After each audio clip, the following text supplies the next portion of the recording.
আসসালামু আলাইকুম ওয়া রাহমাতুল্লাহি ওয়া বারাকাতুহু। দর্শক যে যেখান থেকে দেখছেন সকলকে শান সাহাবা জাতীয় খতিব ফাউন্ডেশনের পক্ষ থেকে আন্তরিক মোবারকবাদ। আজকে আমরা এই মুহূর্তে আছি গাজীপুর মেট্রোপলিটন পুলিশের আওতাধীন একটা থানা, এটা হচ্ছে কোনাবাড়ি থানা। এই কোনাবাড়ি থানার সামনে আমরা সবাই আছি। আমার সাথে ডান পাশে আছেন শান সাহাবা জাতীয় খতিব ফাউন্ডেশনের কেন্দ্রীয় সহ সাংগঠনিক সম্পাদক মুফতি ইয়াকুব বিন আসগর হাফিজাহুল্লাহ, এবং আমাদের কোনাবাড়ি থানা সভাপতি আছেন মুফতি মাহবুবুর রহমান সাহেব আছেন, সেক্রেটারি আছেন, কাশিমপুর থানার সভাপতি সাহেব আছেন। খুবই বিপ্লবী মানুষ আলহামদুলিল্লাহ, এবং দুজন খুব কাজ করছেন আলহামদুলিল্লাহ। আপনারা যারা বাংলাদেশের বিভিন্ন প্রান্ত থেকে যারা আমাদের দায়িত্বশীলরা, আমাদের তো সারা বাংলাদেশি কমিটি আছে, সারা দেশ থেকে যারা দেখছেন তারা এই দুজন ব্যক্তিকে দেখেন। তারা কিন্তু খুবই নিবেদিত উলামায়ে কেরামের সুখে দুঃখে সবসময়। তাদেরকে আমি যতবার গাজীপুরে আসছি ততবারই দেখতে পাচ্ছি। এটা একটা সংগঠনের জন্য খুবই উপকারী একটা বিষয়। আল্লাহ তাআলা তাদের দুজনের হায়াতে বরকত দেন। তাদেরকে যারা সাপোর্ট দিচ্ছেন আরও দায়িত্বশীলরা, সেক্রেটারি সাহেবেরা, সাংগঠনিক সম্পাদক সাহেবেরা সকলে আছেন আজকে। তো আজকে আমরা এখানে এসেছি মূলত এজন্য, এখানে আমাদের একজন ইমাম এবং খতিব, পাশাপাশি তিনি একটা মাদ্রাসার মোহতামিম পরিচালক, তাকে তার মাদ্রাসার সভাপতি হিসেবে হুমকি দিয়েছিলেন। হুমকিটা কি আপনাকে দিয়েছিলেন? আপনার কি নাম?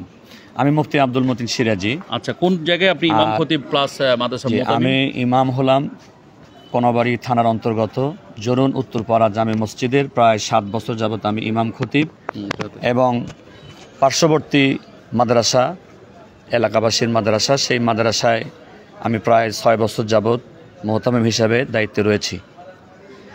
তো এমতো অবস্থায় মাদ্রাসা পরিচালনা কেন্দ্রিক বিভিন্ন সময়ে কোরআন সুন্নাহ বিরোধীভাবে, কওমি মাদ্রাসার উসুল বিরোধীভাবে, ভিতরগতভাবে সভাপতি দ্বারা আমরা অন্যান্য শিক্ষকবৃন্দ সহ স্টাফবৃন্দ বিভিন্নভাবে হয়রানির শিকার হয়েছি। ইতিপূর্বেও কিছু হুমকি ধমকির শিকার আমরা হয়েছি। কে দিয়েছে আপনাদেরকে হুমকি? আমাদের এই হুমকি ধমকি দিতেন মাদ্রাসার সভাপতি জনাব সাজু পাঠান। কেন, তার কারণ কি? আসলে উনি একতরফাভাবে মাদ্রাসাটা চালাতে চান। যেহেতু উনি আলেম না, কোরআন হাদিস পড়েন নাই, সুতরাং মাদ্রাসা পরিচালনার ব্যাপারে তার জ্ঞান বুঝের যথেষ্ট অভাব রয়েছে। তো আমি যখন তার সাথে কোনো বিষয়ে দ্বিমত হতো, আমি কোরআন সুন্নাহ অনুযায়ী মাদ্রাসা চালানোর বিষয়ে কথা বলতাম, ওলামায়ে কেরামের শিক্ষকদের সম্মান মর্যাদা অধিকার নিয়ে কথা বলতাম। আসলে এই বিষয়টা উনি ভালোভাবে নিতেন না। অর্থাৎ ওনার কথাবার্তার ধরনগুলো ছিল যে আমরা তার বেতনভুক্ত কর্মচারী, উনি যখন যেমন খুশি আমাদেরকে ব্যবহার করতে পারেন। সম্প্রতি যে কারণে আজকে আমরা কোনাবাড়ি থানায় এসেছি, আমি ঢাকা থেকে এসেছি, তো এর কারণ কি?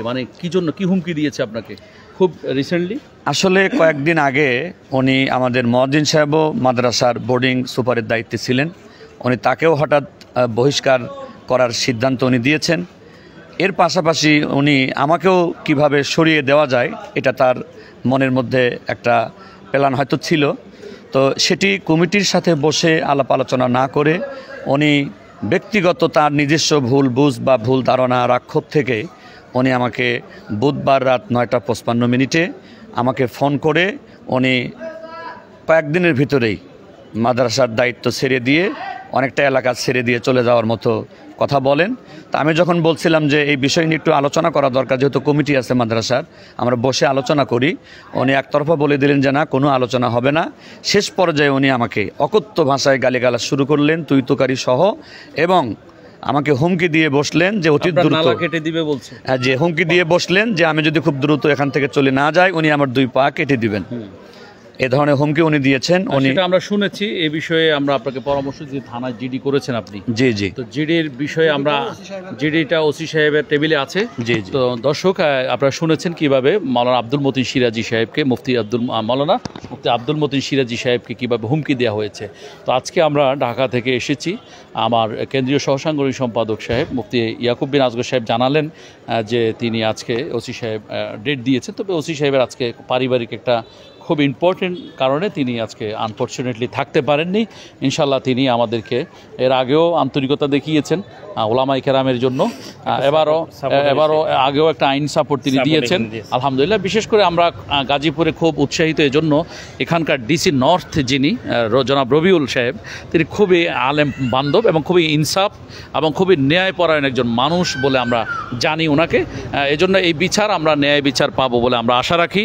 আর সকলকে অনেক শুকরিয়া। মুফতি ইয়াকুব বিন আজগর সাহেব, আপনি যদি জানাতেন যে এই যে ঘটনায় মানে গাজীপুর এবং কোনাবাড়ি এলাকায় মানে এর আগেও কিন্তু আমরা বেশ কয়েকজন ভিকটিমকে সেবা দিয়েছি, তো কাশিমপুরে সেবা দিয়েছি, তো এই সেবাগুলো দিতে ওলামায়ে কেরাম কি আপনাকে সঠিকভাবে সাপোর্ট দিয়েছেন?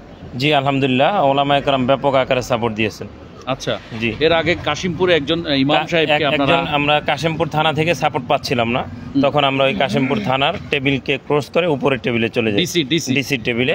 তো ডিসির পক্ষ থেকে যখন তাকে ধমক দিয়েছে থানার ওসিকে, তখন সঠিক বিচার পেয়েছে। সেই ইমামও এখন আছে ভিকটিম ইমাম আছেন। আপনার কি নাম? আমার নাম হাফেজ মাওলানা ইব্রাহিম কলিল। দর্শক, কিছুদিন আগে কাশিমপুরে আমরা এই মাওলানা সাহেবকে একটা সেবা দিয়েছিলাম, তাকে অন্যায়ভাবে জোরপূর্বকভাবে তাকে বিদায় করে দেওয়া হলে আমরা শাহনাজ জাতীয় খতিব ফাউন্ডেশনের মাধ্যমে আইনি উদ্যোগ গ্রহণ করি এবং ওসি সাহেব প্রথমে আমাদেরকে আইন সাপোর্ট দিতে গড়িমসি করছিলেন, পরে ডিসি নর্থ গাজীপুর রবিউল সাহেবের নেতৃত্বে এবং তার প্রত্যক্ষ মানে এটাকে কী বলে নেতৃত্বে প্রত্যক্ষ অর্ডারে, তার খুব কঠিন অর্ডারের মাধ্যমে ওসি সাহেব বাধ্য হয়েছেন আপনাকে আইন সাপোর্ট দিতে। আসলে প্রশাসনের ঊর্ধ্বতন টেবিলগুলো যদি মানে খুব সঠিকভাবে দায়িত্ব পালন করে তাহলে কিন্তু আমরা সুন্দরভাবে কিন্তু আমরা আমাদের ন্যায় বিচারগুলো পাই। তো এরকম একজন প্রশাসনের কর্মকর্তা হলেন খুবই ন্যায়পরায়ণ কর্মকর্তা জনাব ডিসি রবিউল সাহেব। তিনি আমাদেরকে সবসময় আন্তরিকতা দেখান, আজকেও আমরা তার আন্তরিকতা পাই বলে আমরা এখানে কোনাবাড়ি থানায় এসেছি। ওসি সাহেব আমাদের সাথে খুব সুন্দর আচরণ করেছেন। আশা করছি আমরা ভবিষ্যতে এই ধরনের মানে সেবাগুলো পাবো। ঠিক আছে, সকলকে অনেক শুকরিয়া। আপনি একটা সালাম দেন সকলকে। আসসালামু আলাইকুম ওয়া রাহমাতুল্লাহ। শাখার দায়িত্বশীল? যে আমি কোনাবাড়ি থানা শাখার সভাপতি হিসেবে দায়িত্বে আছি। ধন্যবাদ আপনাকে। আপনি কোন? আমি আব্দুল কাদের, কাশিমপুর থানার আহ্বায়ক হিসেবে দায়িত্ব পালন করতেছি। কোন সংগঠনের? শানে সাহাবা জাতীয় খতিব ফাউন্ডেশনের আহ্বায়ক হিসেবে আছি। বয়সটা হয়েছে কিন্তু খুব স্মার্টনেস, এখন তারুণ্য চেতা মানসিকতা এখন আছে না? দোয়া করুন ইনশাআল্লাহ। আচ্ছা, সব ওলামায়ে কেরামকে একবার দেখান, সবাইকে দেখান।